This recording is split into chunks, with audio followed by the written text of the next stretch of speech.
It is really interesting living in Hawaii because, like, you still are in the United States, but it just does not, to me, it just does not feel like I'm living in the United States. Dude, I'm just happy. Like, I'm sad that I'm away from my sister and I'm away from my mother, and it's a pain in the ass to, like, figure out how I'm gonna, like, travel to see everybody in the holidays, but honestly, I'm just happy I don't live in Idaho anymore. Imagine being from Idaho. Yeah, I know, sour. Listen, Joe boy.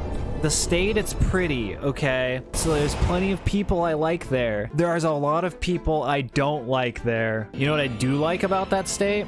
It's very safe state to live in. For the most part, you don't really have to think about locking your shit up. The drivers in Idaho are not insane. Road safety is pretty okay. A lot of the people there are just so fucking just ugh. Is Idaho Midwest? No, it's the Pacific Northwest. It's right next to Oregon and Washington. Louisiana. Born on a bayou. Oh, DMCA. Fuck, dude. Bonka DMCA. Okay, listen. So Northern California, the drivers are fine. Southern California, holy shit, are they aggressive. They're like aggressive for no fucking reason. The LA area, holy fuck, I thought I was gonna die a million times. What do you drive? Fucking Toyota Camry. Very reliable car. Very normie car. I've always kind of wanted a non-normie car, but at the same time, I've always also just wanted a reliable car. So Toyota cars seem like the way to go. Do you have a dented bumper? I do not have a dented bumper. I usually don't crash my car. The only time I've crashed my car is in snow. All of my car accidents have been a direct result of icy and snowy conditions.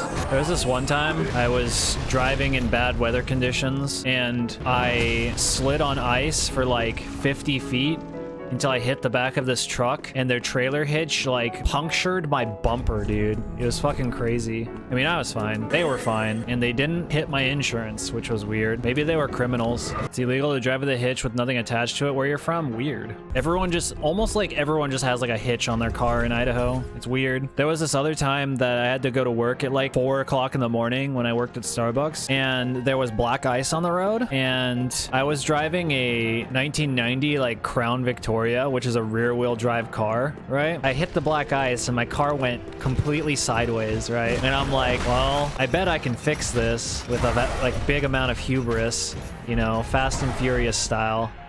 I was ready to fishtail my way to victory. So I counter-steered, right? And of course overcorrected it. And so I counter-steered that because, you know, whatever, I can probably fix it. And I overcorrected that until I eventually fully started doing 360s down the middle of the road until my car 360s itself into a ditch. And then my car was stuck in the ditch. And I was like, well, shit, I'm gonna be late for work. This is like a very NA story because I was like scared for my job. I was like calling my boss. I was like, oh my God, I crashed my car. I'm gonna be late, dude. My car, I can't get it out of the ditch. I'm freaking the fuck out. My boss was a good person because the first thing she asked was, oh my God, are you okay? So good for her. For the first thing she asked me was, oh my God, are you okay? Not, when are you gonna be here? And so I like called my girlfriend and I was like freaking out. I was like, I can't get my car out of the ditch. I crashed my fucking car. I'm gonna be late for work. And she was like also freaking out because she was like obviously worried for my safety. And then so she got in contact with someone that was gonna get me out of the ditch, but then someone with like a tow cable stopped and like, hey, are you okay? Do you need me to pull you out of the ditch? And I was like, yes. And sure enough, good old K-Kona Steve got me out of the ditch. You okay, brother? Yeah, some random ass guy with a tow cable in his truck pulled me out of the ditch and I made it to work. Sorry I'm late, boss. I crashed my car. So I used to drive like a front wheel drive car, so I couldn't really drift or anything in the snow, but I had a car that had a handbrake, so what I would do is I would handbrake in the snow so I could Tokyo drift down the street. That was such a good time. Like one of my greatest moments with the handbrake was when I did a 180 parallel park in front of my house in my neighborhood. That was so fucking badass. Yeah, in one try. So I went home one day after a long day of work. There was snow on the ground. I was like, today's the day. I pull up to my house in my car and I was like looking at the spot. I was like, oh, it's happening. Hit the gas. I pulled my fucking e-brake and I flipped the wheel. Oh, it was beautiful. Perfect 180 into the parking spot. Chat, I only did this because there were no other cars that I could have crashed into. The danger level was extremely low, okay? There was like these like wide ass streets that I would drive down sometimes that when the snow hit. and I would pull the handbrake and hit the accelerator and then just go sideways down the wide streets. Those were a good time. Did I ever tell you about the one time my friend flew out of a moving van? This is a weird story. I used to be friends with these like guys that were into like tuning up and working on cars, right? So sometimes they would just have like really shitty cars that they would buy in between their like car purchases, right? So there was this one time they had like a Bronco that was like it was like a Frankenstein car. There was just shit ripped out of it. There was like third-party seating in it. Like it was just a mess, but he worked on it so it like ran really well. And this one time we went to go get some drive-through McDonald's or something. I wasn't in the car. I was in my own car driving, and we were in like a, what is it called? A convoy? And there's like a line of cars. It was like a convoy. So we were just driving down the street, and like these idiots were like hanging out in the back of the Bronco where there wasn't any seating. And they weren't sitting down, and there's like no seatbelts or anything in the back of this thing. So it's like not exactly legal what they're doing, but they're just like hanging out in the back, you know, just like chilling, partying or whatever. And I'm driving behind them. The driver is fucking with them in the back because they're not like sitting down or anything. So he takes the corner really fast, right? And it turns out the latch on the back door didn't shut, and one of the guys hits the back door and flies out of the car. I mean, this story's funny because he was okay, chat. The best part about this story is the guy that flew out of the car is someone that we nicknamed Uncle Brian. Well, he was actually someone's uncle, but he was like the same age as us, so we all called him Uncle Brian. And we were all collectively screaming, "Oh my God, Uncle Brian! Oh my God!" And like what he did, I'll reenact what he did when he flew out of the car, because it was actually kind of funny. He like slid across the pavement, and he was like fully like, he had like a bunch of clothes on and stuff, so he like ripped his coat or whatever.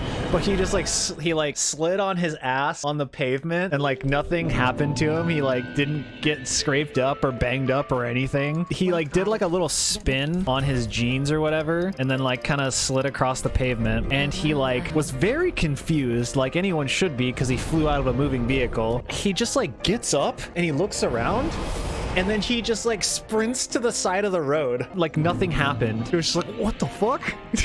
And then they picked him up, and then he was fine. You know, this same group of guys that were like fucking wild and like partying in the back of this Bronco before Uncle Brian flew out of the car, they also suplexed one of the guys through a glass table in like a house that I lived in. So that was pretty neat. It was like a pretty nice glass coffee table. We also invented the surprise keg stand, where if you're standing around the keg and someone lifts you up, you have to do a keg stand, dude. Surprise keg stand. I don't know why you flip someone upside down for a keg stand. Does anybody understand why you flip the person over when they do a keg stand? It's an American thing. Keg stand is where you hold someone up upside down over a beer keg, and they take the spout from the beer keg and you drink straight from the spout until you can't anymore.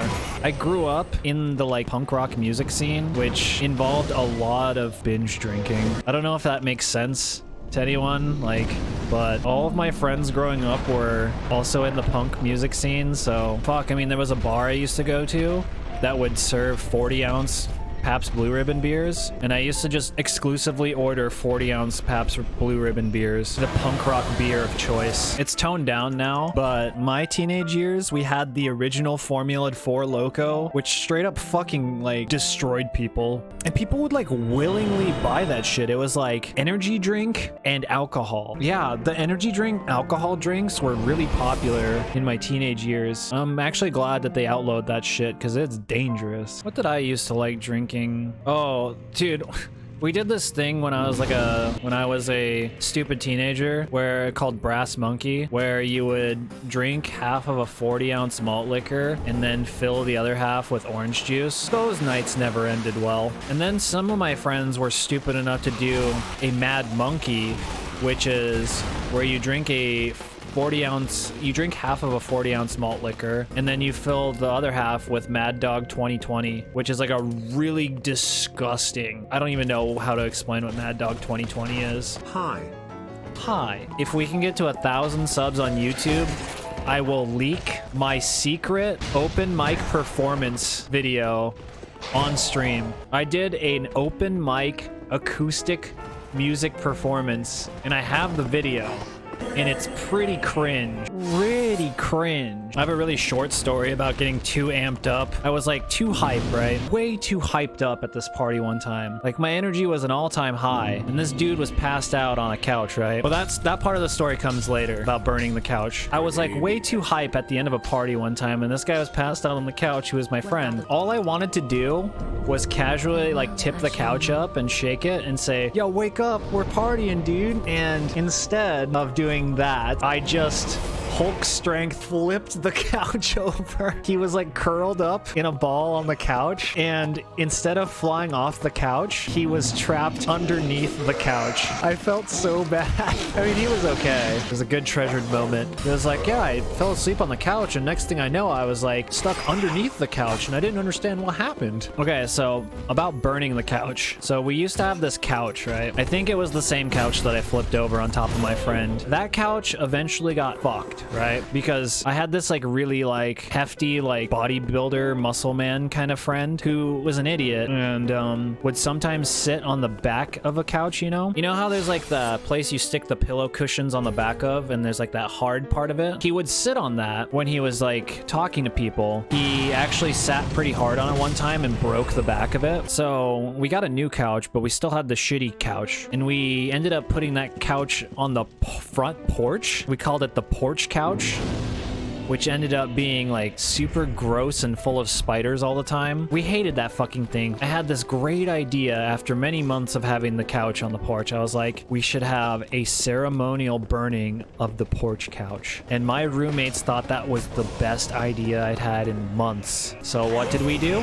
We got a trailer and a truck and hauled that couch into the desert, somewhere that we thought was secluded from everybody. Somewhere where we thought we wouldn't be bothered, to have a nice bonfire with the couch. I mean, it was a hit of a party, but fucking the cops still showed up. And then when we explained to the cops, we were like, we're out here having the ceremonial burning of our porch couch. The cops didn't know what the fuck we were talking about. They're like, dude, it's super obvious, dude. We're burning a couch. What's not to understand? And they were like, as long as you guys clean it up, I don't see a problem. We were just checking to see what the hell was going on out here. And so they left. But still, the cops were just dumbfounded by our stupid idea. We're like, oh yeah, we're from the town nearby. We didn't think anyone would bother us out in the desert. Oh yeah, the desert was a great place to burn a couch, dude. Yeah, dude, when you like honestly explain what you're doing to cops, they're always like, they're just dumbfounded. Chad always just like really concerns me when I tell stories. They think I lived like some insane wild life or something. How have you guys not taken a couch into the middle of the desert to burn it? Truly the Wild West. It's okay. One time, I was dating this like girl that had like a really interesting group of friends that she would hang out with a couple times, and this was like the dumbest group of friends I have ever met. They were like all about to leave for college, right? And they were like fraternity sorority people, and like I had never like hung out with those type of people before. This fucking guy literally branded himself with the Greek letters from the frat he was rushing for. I had never seen such idiocy in a group of people until I hung out with these people. And the best part about these people is they were all valedictorian, like top of the class fucking kids, and they were like the stupidest people I've ever met in my entire life. I had never met like those type of people before that did like fraternity sorority stuff. Holy fuck, they are stupid. My god, they do dumber shit than I did. I feel like the shit I did was just funny, but these people actually did fucking stupid ass shit. I think this plays into why I think I subconsciously don't like Tenacious D, because specifically that group of people were way too obsessed with Tenacious D, and I think it actually ruined Tenacious D for me because I hated those people. I never wanted to like not hang out with a group of people until I met those people, and I had to listen to them shittily sing the Fuck Her Gently song, and like that song would never be funny to me because I hated those people. My fucking god. Most people actually don't believe me when I tell them I'm 6'4" until they meet me in person. And then they're like, wow, you're a monster. And I go, sorry. There were so many people who like just did not believe that I was like 6'4", that I like met on Twitch. And then when I met them at TwitchCon, they were like, oh my god, you actually are that tall. I thought you were exaggerating how tall you were. And I was like, nope. I had this friend that was very into bow hunting. He like liked doing regular hunting, but like he started getting really into bow hunting. He was really excited to show me his compound bow. And he was like, hey, you want to shoot it? And I was like, yeah, sure, that sounds fun. Me never shooting a bow before. But yeah, he wanted me to pull it back and like aim at a target and try and shoot the target or whatever, which seemed pretty badass, right? Well, it turns out you can slap your wrist with the bow, and oh my god, that was some of the worst pain I'd felt in a long time. The fucking bowstring like snapping against my fucking forearm. The whole month, dude, my arm was like fucking purple. Didn't that chick in the Hunger Games use a bow and arrow? Hawk Guy is pretty cool, I hear. Robin Hood is pretty cool. You know, he stole from the rich and gave to the poor or whatever.